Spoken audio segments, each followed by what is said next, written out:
Alhamdulillah Rabbil Alameen, wassalatu wassalamu ala Sayyidil Anbiya wal Mursaleen. This is Mujeeb Kazi, and you're watching Dallas Roundup on the studio of Voice of Kashmir. We have seen a whole lot of turmoils happening, particularly in the South Asia regions. Unfortunately, for the last 73 years or so, we have not seen some of the areas of the world with peace, harmony, where people can live their life and go about on their day-to-day routine. Now, with the fall of Afghanistan, we see that there would be an influx of refugees pouring in around the world, particularly in the United States. The current figures that we see at this time, about 2,500 refugees are being funneled through Virginia port. About 100,000 of them estimated refugees are going to be coming to the United States. So obviously, the communities at large, United States government, along with the faith-based organization and non-profit organizations, their responsibility becomes double now, that not only we need to help settle them, but provide them with the tools so they can go about on their daily life and they can be assimilated in the United States system of life. So several organizations are taking this initiative. So I am joined by a very special guest who is a co-founder of a foundation that is out there to help humanity build the bridges across the communities for common good, and that is Asif Effendi, who is the current president for the organization, and he is working extensively for the betterment of humanity. And let's see what plan Crescent Foundation has to welcome and support people who are coming in as refugees from Afghanistan. Asif bhai, welcome to the show. Mujeeb, thank you so much. Bismillahirrahmanirrahim. Assalamu alaikum. Walaikum salam. I know you are an activist. You have dedicated your most of the services for the betterment of the community. And what triggered you to found this organization called Crescent Foundation? Mujeeb, the answer is very, very simple. I remember my days when I had migrated here to United States. And I basically, to be very honest, as I was coming into this country, I received a communications from a Christian organization welcoming me to my new school and to my new city. And to be very honest, they received me at the airport. They extended their welcome. I stayed with them for a few days. They helped me find an apartment and helped me introduce to my school. And it was very, very impressive. That had an impression on me that has stayed on. And then I looked around and I was actually in some ways a little bit disappointed, but in the other ways, I was like, maybe this is an initiative that we need to all take as Muslims, as we are coming in from different parts of the countries, different geographic areas, that there should be someone to help people assimilate, to help people show the ropes and so forth. And with the grace of Allah, I got the opportunity, working with good people like yourself, Sami Bhai, and many, many other people, where we have made this as our mantra that we are going to build bridges across the community by doing the things right, by helping each other, because that's what the community is all about. And as you have rightly mentioned that a lot of people are coming here, and the United States becomes a melting pot. So that was my start of this thought process. Excellent. So what you have seen it, and I know that the story that developed in Afghanistan came too fast to us. We were not anticipating it, but at the same time, it is our responsibility to become more responsive to the call that has been placed before us. So what do you have? It may be premature to ask this question, but at least we should have this thought process going, that how can Crescent Foundation step up to the plate and help those refugees to settle? Obviously, there would be quite a bit of an influx in the Dallas-Fort Worth area. So what do you have in mind, and have there any homework started already on the subject? Mujeeb, a very timely question. Actually, Just about 3 or 4 days ago, I was talking to another very good friend of ours and our supporter, Dr. Beverly Hill, and she basically, was as I was talking to her, it was identified that she was helping some Afghan refugees and working with them closely, and I've been working with her and, as I mentioned, some other very good people. One of the things we do, Mujib Bhai, as you know, is we prepare people, we educate them in professional education. Basically, we look at areas where the country is going to develop more jobs, and at the same time, it will create opportunities for people. So we have a group of professional volunteers who basically teach people in different areas of that profession. So the professions that we have so far focused on have been more IT oriented, such as cybersecurity, such as Unix administration, SAP, things of that nature. And as I was talking to Beverly, we have already started the thought process of training those people so that they will become not only assimilated within the society, but they will earn the education and the tools that they will be able to become a very important part of the community and contributor to the community. I think that would, I'm pretty much sure that the Crescent Foundation would play a very pivotal role in this arena, because the first challenge for the refugees would be to learn English, speak the lingo, and walk the walk and talk the talk. And that's where the Crescent Foundation would play a pivotal role. Over the years that we have seen you getting the professional teaching those people who need the professional help, and several people, I don't have the numbers handy, but many of those people who were adjusted and employment was given to them because of the training that they received from the Crescent Foundation platform. uh, Absolutely. so now, uh, that I am assuming, based on your conversation, that the same amount of services will be rendered to these Afghan refugees, particularly those who have come to the United States with some kind of a professional background. So we probably, there would be a mixture of both. That there would be some people who would be just learning from ABC, and there would be some that who would have some background of a professional skills. So, what Crescent Foundation have prepared to serve them to get their start going? So, Mujib, you're absolutely right. Maybe the answer that I provided you was a little bit forward-looking. But the fact of the matter is, people who are just coming in here, first of all, they have a need to, just daily stuff. Where do I live? What is a social security? How do I get a car? I mean, there's some fundamental questions. What's my living? How am I going to survive? Where will my children be educated? All of those stuff, that is all very, very new. And from our background, as you can understand, that our system of not only social setup but also the education is very, very different from United States. And so holding their hands becomes at the onset becomes extremely important.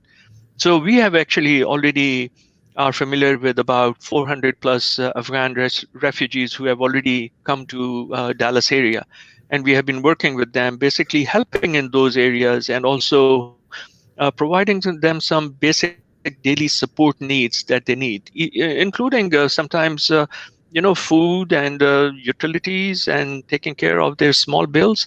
It is very, very important, and then helping them understand English. The communication barrier is so large that that becomes an impediment for the people to actually become a constructive part of the society. So we have been focusing on how do we bring that English as a foreign language to them so that they will be able to become, more integrated into the society. So I'm assuming all these services that you're providing are the pro bono services, and people are joining hands to help them, providing with the basic necessities, just like you mentioned. Probably in the beginning, they will need at least one car for the family to drive around, at least have a place to live, at least have some kind of a grocery and the daily supplies. If the families are coming in with the infants, very basic needs, the feminine supplies and the diapers for the kids and all those supplies are needed. So how do you see the response coming from the community, joining hands and providing that support for the refugees? Mujeeb, one thing which um, is so impressive about not only our faith but also our culture is that how giving and how loving we as human beings are. And I don't have to tell anyone, and especially us, where this is really part of our belief system that we have to be there to help people. You will be amazed uh, how outgoing, how generous people are when it comes to issues like this. I mean, we, for example, there was a place where this lady wanted just a small tricycle for their children because they didn't have one, and one of their kids really wanted a tricycle.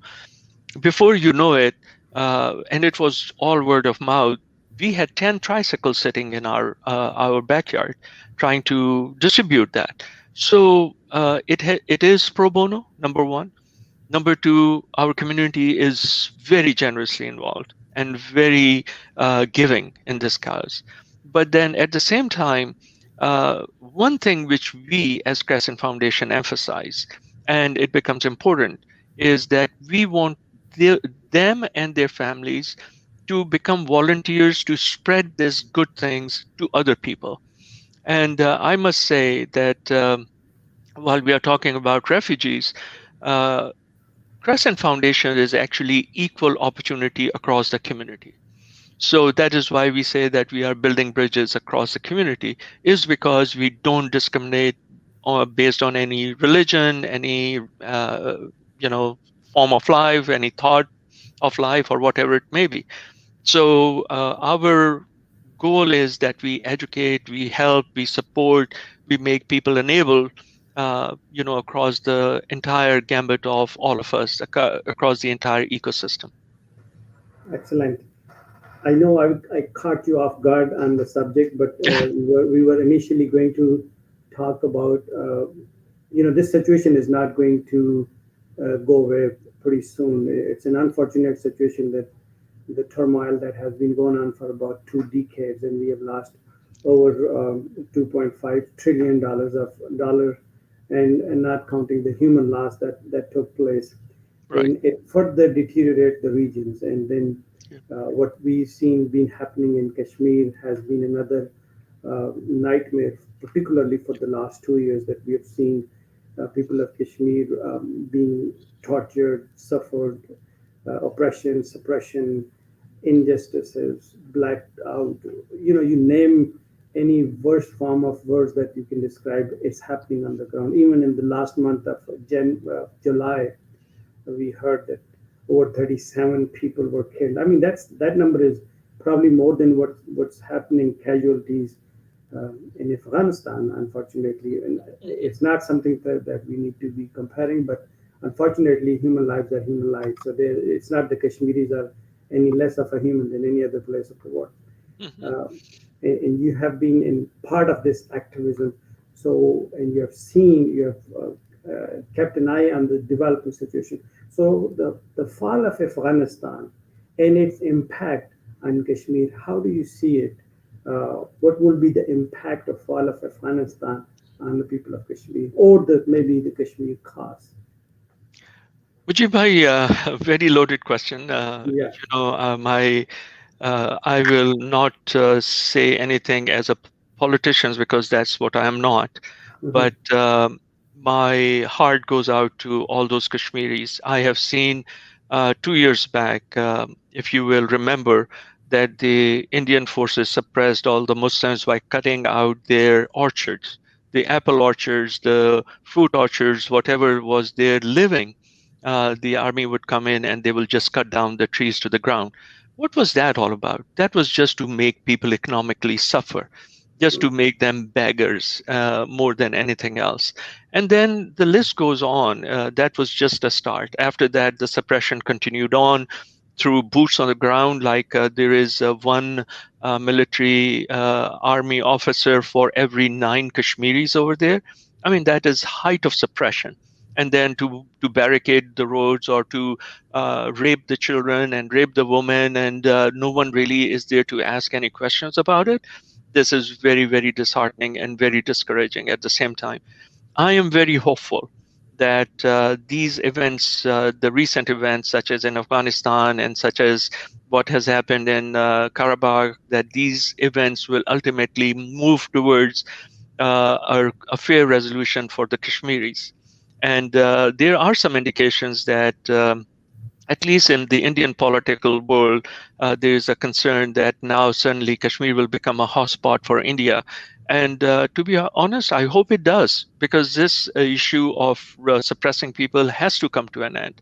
You just cannot keep up with the policies as the government over there is doing.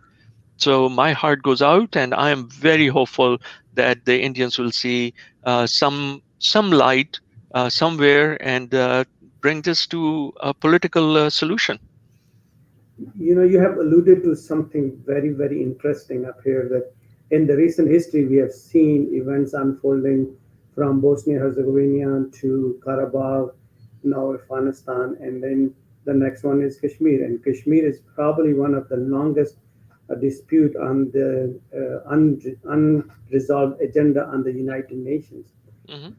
It has been pushed back in the back burners for so long, and then now, just like you have mentioned, that the people, how the Indian authorities are trying to economically suppress people in Kashmir. Then they have been a very well-to-do people for the longest of its period. They have a tourism, very well-educated people, Hmm. self-made people, and Yep. self-resilient, self-reliant people. And Hmm. all of a sudden, you start cutting their ties where they, at one point of time, they were self-sufficient, and all of a sudden, they have become dependent. And all of this was done under the guise of economical development, and that's what at least the Yeah. perception was given to the world. But on the ground, it's completely other way around.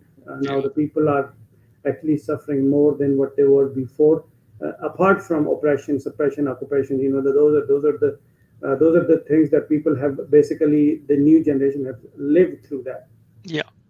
So Uh, the hope is there that the Kashmiris will get their freedom, and obviously occupation cannot last for long.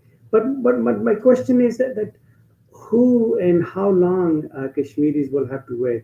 I mean, we have seen the Pakistan, people have been hoping that Pakistan will play its role.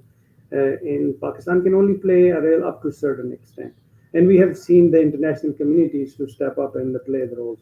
And if you look at the context, uh, even with the recent context of Afghanistan situation, you have already seen a propaganda is being portrayed in the media in India, particularly under the BJP regime. The propaganda is that now that Taliban has taken over Afghanistan, even after 20 years, so their next job is, or maybe the next to do things is to liberate Kashmir. So what they're trying to project, my understanding, that what they're trying to do is to project in the world without any credible evidence that there would be labeling terrorism in Kashmir to subdue the freedom movement. Even if the Kashmiri themselves get up and start fighting for their freedom, it is their right, because United Nations give them the right, Geneva Accord give them the right. So if there is a suppression going on and they want to have an independent state, fair enough, they have a right to do it. But the India already, I was watching some of the mainstream news channel, so they are already equating Kashmir situation with Afghanistan, as if Kashmiris are going to, start having some kind of a militia war in Kashmir, even though they're like, just like you said, 9 people, one military officers, they can't even go out and have 4 or 5 people assemble. So how can this negative propaganda can be used against the Kashmir, and they're killing people on the ground on the basis of what is happening in Afghanistan, because the attention of the world has completely diverted in Afghanistan. mhm. And the guy, by using this guise, they're they're committing more oppression in Kashmir. So, in your opinion, why do you think the international community is not paying attention to this grave concern in Kashmir? Is it an economical reason? Is it a political reason? Is it geographical reason? What is that one reason that international community, particularly United States, is keeping itself on the sideline, giving an impression that it's a bilateral issue between India and Pakistan, so let them handle it themselves. Sorry for the Mujeeb long bhai, context. one reason is probably too difficult to point out, but I must say the answer is very clear, Mujeeb bhai. You know, just recently, I think it was maybe a month or a couple of months ago, that about 1,000 false news outlets or websites and social media sites were uncovered by the European Union from which were being operated from India. And This will collapse. what was their motive? The motive was very simple: to spread the news which is counter to what the world wants to think. So basically, if you look at what India is saying right now, oh my God, terrorism is coming and Taliban's are coming and they are going to start war in Kashmir. But I think this is all a distraction so that um, that the world will be more focused on Afghanistan rather than on what's going on in Kashmir, and I'll even say in Palestine for that matter. Uh, but if you look at it, just give you an example. Just yesterday, there was a bomb blast on Kabul airport. Not a good thing, and very unfortunate that so many soldiers and civilians got killed. But at the same time, in India, 37 people just died under suppression from the Indian army, and there was not a word, not a peep from the international community.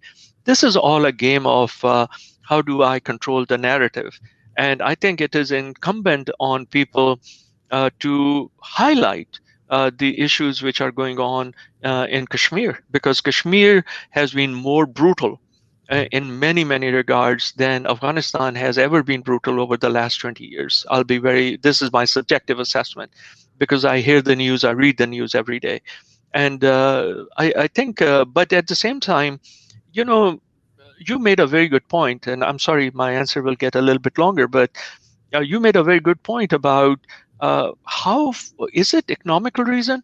It may have started as an economical reason because of the population, because of the trade and everything. People and countries were vested. But at the same time, if you look at economic decline of India over the last since BJP government and Modi has taken over, how many things have they done wrong? Starting with their currency issue, starting with their farmers issue, starting with their Kashmir issue, starting with their Ladakh issue, starting with their Pakistan issue, starting with $23 billion investment lost in Afghanistan. India is literally, in my mind, a house of cards, which is literally ready to fall at any time. So I don't think it's a sustainable thing for India. And but at the same time, the moment the economic incentives decline in that country, I think the interest of the world in that region will decline from that perspective. From a foreign policy perspective, Majiba, you have already seen United States is really not interested in that region anymore. They are trying to pull away. They are getting out of Afghanistan. They are trying to pull away from Iraq. The war in Syria has already, subsided significantly. Uh, this region is not of any more interest from that perspective. So that's why I am hoping that overall there'll be more pressure to resolve the Kashmir issues so that we in that region can live in peace, prosper. Because if you look at the intelligentsia, the improvements, the innovations that has happened in that region together, including China, is phenomenal. This morning, I was reading a report of the 10 largest banks that have been declared this year. Guess what? The top, I believe, five or six are from China. And then, sorry, the first five are Chinese. Sixth one is JP Morgan. And then there are French banks and so forth. But there are only two banks in top 10 of United States when the top 5, 6 used to be United States banks. So look at, a while ago, someone made a comment that the future belongs to Asia, and I believe they are absolutely right. That's an interesting analogy that you have seen the tide is pretty much shifting, especially from the United States point of view, because they are probably have realized, the people up on the top who are making the decision have realized that we are, too much leakage of money is going on for the wars that make no sense. It may make some, companies who manufacture fighting jets and tanks and all that, but for the general public and particularly for the United States economy, it's not benefiting. So that's probably one of the reasons that they said goodbye to the region, and then probably they're going to focus locally. So how we can improve our infrastructure here in the United States, and plus do away with the wars of the world. So that probably that's what I understand what you're saying, but that does not mean that will be the focus in Washington, but we'll hope and see that the more efforts would be diverted toward peace rather than war, and that's what we're hoping for. Even for the economic viability in the region, even if your United States do want to keep its presence in the region, I think for any economical endeavors, the first thing you want to have is make sure that the environment is conducive and peaceful. If you have a conducive and peaceful environment, obviously the more investors will come in, more money will be generated, more development will take place and whatnot. My time has ended, and I really appreciate you giving me in-depth thought on three most important subjects. One, how do we help and extend our help for the Afghan refugees? And then thank you so very much for standing up for the people of Kashmir and sharing your uncensored voice. I really appreciate that. And overall perspective of what's happening in the region. So we would just leave it up there, and thank you very much. Thank you. Thank you so much for being on the show. Thank you, Mujeeb. It was a pleasure, and this is a very long discussion, but thank you for the opportunity. Absolutely. Thank you so much. And Okay, we'll have you good talk. back on the show again.